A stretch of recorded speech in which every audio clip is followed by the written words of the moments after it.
Om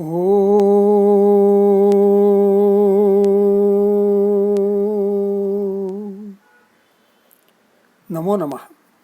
Studying Gita and Commentaries thereof by S. L. Abhyankar, Mumbai, Thursday, August 6th, 2020. I have been studying Gita primarily by its original Sanskrit text, but there are commentaries on Gita which also merit a study.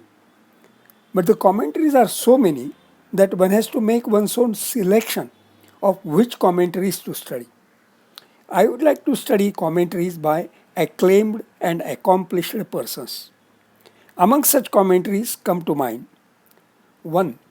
Shankara Bhashyam by Sriman Adi Shankaracharya, about 810 AD.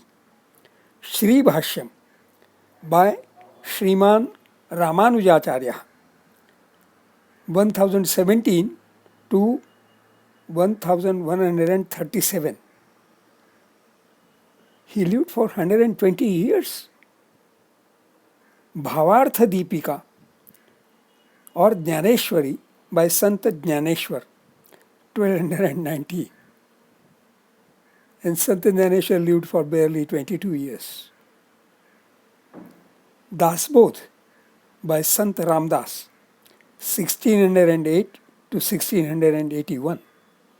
Actually, Dasbodh means advice to a servant.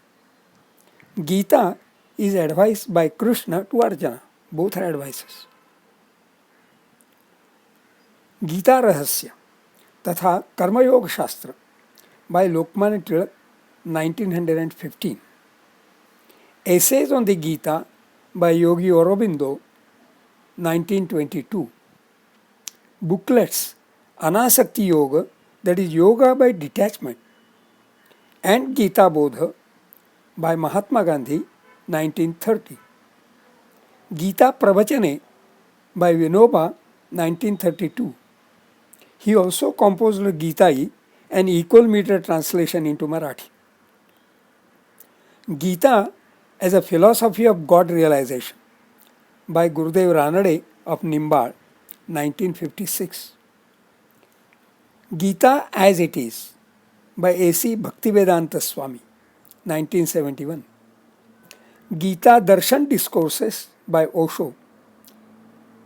He lived from 11 December 1931 to 19th January 1990. May I add my own 9 articles, also 9 YouTube videos on Gita's lessons for life. Interestingly, the first 3 are rather old, and the rest of them all from the 20th century. Another major distinction is that the first 3 are of verse by verse style. Those at number 10 and 11 are also similar. Those at 5, 6, 7 and 9 delineate on topics chosen by the authors. Gita Rahasya is sort of a bridge between the two styles because it details the verse by verse style also. Gita Pravachane by Vinoba at number 8 delineates chapter by chapter instead of verse by verse. Dasbodh by Sant Ramdas at number 4 is an independent composition, but one may be able to draw a good number of parallels between Dasbodh and Gita. Among all the commentaries, Gita Rahasya by Lokmanya Tilak merits a special mention that an index of abbreviations mentions a list of 39 plus references cited in Gita Rahasya. In fact, a footnote mentions that there are many other Sanskrit, English, Marathi and Pali books referred to and their references are quoted at respective places instead of making the index too long. I wonder whether there is any other author who can claim to have studied so many books. The index of 39 abbreviations does include number 1, 3 and 4, which are chronologically prior to Gita Rahasya at 5. The most extensive commentary, however, seems to be Gita Darshan discourses by Osho.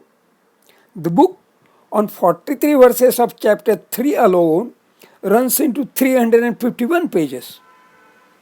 Another book on 47 plus 72, 119 verses of chapters 1 and 2 runs into 594 pages.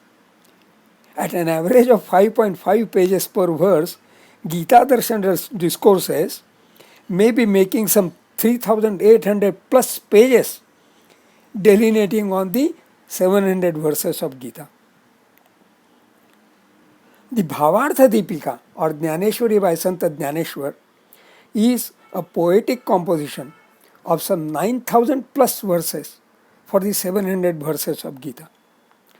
The titles Gita Rahasya तथा कर्मयोग शास्त्र by Lokmanya Tilak, Anasakti Yoga, that is yoga by detachment by Mahatma Gandhi, and Gita as a philosophy of God realization by Gurudev Ranade make clear what specific perception of Gita appeals to these authors. My own perception is that Gita offers us lessons for life and lessons about how to strive for the most exalted life. When I was reading Stephen Covey's 7 Habits of Highly Effective People, it often came to mind that most of what is said there is already there in Gita. I said as much to Mr. Guru Parulkar, who had prompted me to read 7 Habits way back in 2005. At that time, he had asked me, is there a book detailing how Gita is useful to lead one's own life? I am happy that now in 2020, I have been able to compile my articles posted in my blog at this particular link and YouTube videos at this link on Gita's lessons for life, for the most exalted life, for Param Shreya. Of course, it is one thing to compile those articles. It is another thing to absorb, assimilate, and imbibe them in one's own life. Robert Frost rightly said, there are miles to go before I sleep. There are miles to go before I sleep. I may treat the miles, continuing my studies of Gita and of commentaries thereof. There is so much to study, to absorb, assimilate, and imbibe. Shubhamastu.